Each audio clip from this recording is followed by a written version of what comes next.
আসসালামু আলাইকুম। সবাইকে স্বাগত জানাচ্ছি বিডি ফিউজে। আপনাদের সঙ্গে আছি আমি শরফি দিবা। নয়াদিল্লির প্রেস ক্লাব অফ ইন্ডিয়ার প্রাঙ্গণে প্রধানমন্ত্রী নরেন্দ্র মোদীর কাট আউটকে ভগবান রামের আদলে সাজিয়ে পূজা ও মোদী চালিসা পাঠের ঘটনায় ভারতে নতুন করে রাজনৈতিক ও সামাজিক বিতর্ক তৈরি হয়েছে। সামাজিক যোগাযোগ মাধ্যমে ছড়িয়ে পড়া ভিডিওতে দেখা যায় মোদীর কাট আউটের সামনে আরতি করা হচ্ছে। তাকে মুকুট ও ধনুক সহ রামের আদলে উপস্থাপন করা হয়েছে। এ সময় মোদী চালিসা পাঠ এবং মোদীর প্রশংসায় বিভিন্ন স্লোগানও দেওয়া হয়। আরও বিস্তারিত থাকছে ওয়াহিদ ফারুকির প্রতিবেদনে।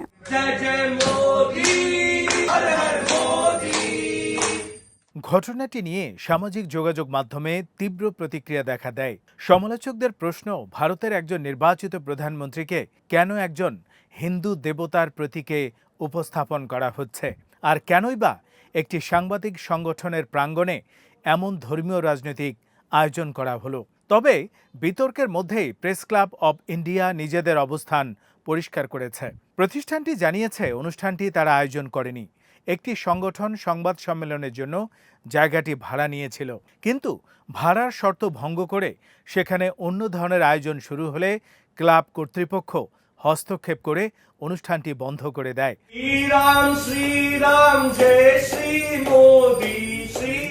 তারপরও ঘটনাটির রাজনৈতিক গুরুত্ব কমছে না, কারণ একজন জীবিত রাজনৈতিক নেতাকে দেবতার আদলে উপস্থাপন করে তার নামে চালিসা পাঠ করা ভারতের রাজনীতিতে ব্যক্তি পূজার প্রবণতা কতটা গভীরে পৌঁছে গেছে সেই প্রশ্ন সামনে এনেছে।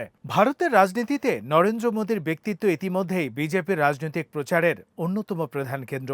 দলীয় রাজনীতি, জাতীয়তাবাদ, হিন্দুত্ব এবং শক্তিশালী নেতৃত্বের বয়ানের সঙ্গে মোদীর ব্যক্তিগত ভাবমূর্তি ঘনিষ্ঠভাবে যুক্ত।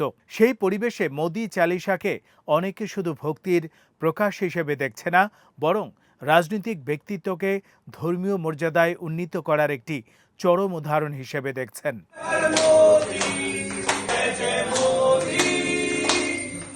ঘটনার সঙ্গে সংশ্লিষ্টদের একজন মোদীকে ভগবান রামের অবতার হিসেবে বিবেচনা করার কথা বলেছেন।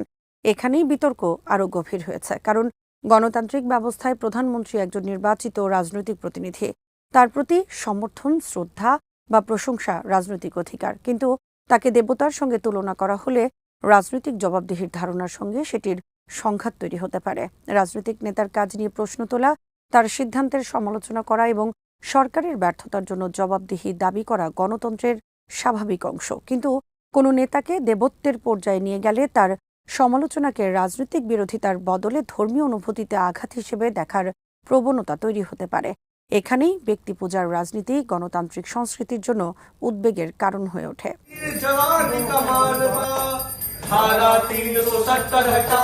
মোদী চালিসা বিতর্ককে ভারতের হিন্দুত্ববাদী রাজনীতির বৃহত্তর প্রেক্ষাপট থেকেও আলাদা করা কঠিন।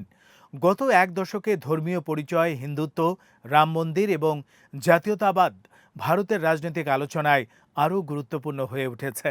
বিজেপি ও তার সমর্থকদের রাজনৈতিক বক্তব্যে হিন্দু পরিচয় এবং জাতীয়তাবাদকে বিভিন্নভাবে একে অপরের সঙ্গে যুক্ত করা হয়েছে। সমালোচকদের মতে ধর্মীয় রাজনৈতিক প্রতীকের ব্যবহার সমাজে সংখ্যাগরিষ্ঠ ও সংখ্যালঘুর সম্পর্কেও প্রভাব ফেলেছে। বিশেষ করে মুসলিম জনগোষ্ঠীর মধ্যে এ নিয়ে উদ্বেগ রয়েছে। বিভিন্ন রাজ্যে মসজিদ, মাদ্রাসা, দরগাহ কিংবা মুসলিমদের সম্পত্তি উচ্ছেদে বা ভাঙার ঘটনায় মুসলিম সংগঠনগুলো বৈষম্যমূলক প্রশাসনিক আচরণের অভিযোগ তুলেছে।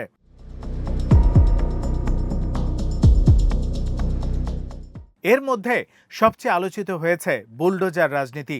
উত্তরপ্রদেশ সহ কয়েকটি রাজ্যে অবৈধ নির্মাণ বা সরকারি জমি দখলের অভিযোগে বাড়িঘর ও বিভিন্ন স্থাপনা ভেঙে ফেলার ঘটনায় প্রশাসন বলছে এসব পদক্ষেপ আইন প্রয়োগের অংশ, কিন্তু সমালোচকদের অভিযোগ অনেক ক্ষেত্রে অভিযুক্ত ব্যক্তির বিরুদ্ধে আইনি প্রক্রিয়া শেষ হওয়ার আগেই সম্পত্তি ভেঙে ফেলা হচ্ছে এবং সংখ্যালঘু মুসলিমদের বিরুদ্ধে এই ব্যবস্থা বেশি দৃশ্যমান। প্রকৃত প্রশ্ন হল, আইন কি সব নাগরিকদের ক্ষেত্রে সমানভাবে প্রয়োগ হচ্ছে এবং প্রশাসনিক সিদ্ধান্তের বিরুদ্ধে নাগরিকদের যথাযথ আইনি প্রতিকার পাওয়ার সুযোগ থাকছে কি?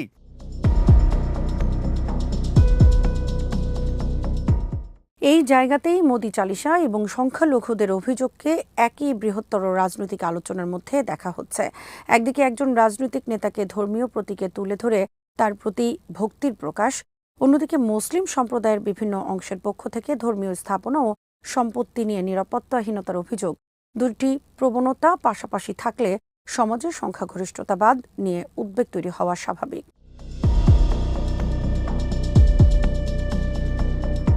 প্রেস ক্লাব অব ইন্ডিয়ার মতো প্রতিষ্ঠানের ক্ষেত্রে বিষয়টি আরও সংবেদনশীল, কারণ সংবাদ মাধ্যমের প্রতিষ্ঠান হিসাবে প্রেস ক্লাব রাজনৈতিক ক্ষমতাকে প্রশ্ন করার এবং মত প্রকাশের স্বাধীনতা রক্ষার সঙ্গে যুক্ত। সেখানে একজন রাজনৈতিক নেতাকে দেবতার আদলে উপস্থাপন করা সাংবাদিকতা এবং রাজনৈতিক নিরপেক্ষতার সীমারেখা নিয়ে প্রশ্ন তুলেছে।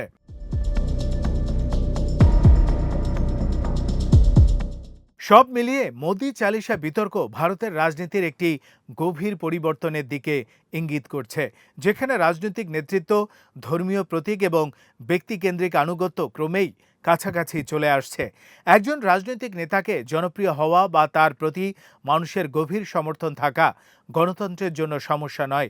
সমস্যা তৈরি হয় তখন যখন কোনো নেতাকে প্রশ্নাতীত বা দেবতুল্য হিসাবে প্রতিষ্ঠা করার চেষ্টা করা হয়, কারণ গণতন্ত্রে কোনো নেতা দেবতা নন, তিনি জনগণের প্রতিনিধি এবং ক্ষমতার উৎস জনগণ। তাই প্রশংসার পাশাপাশি সমালোচনার অধিকারও সমান গুরুত্বপূর্ণ।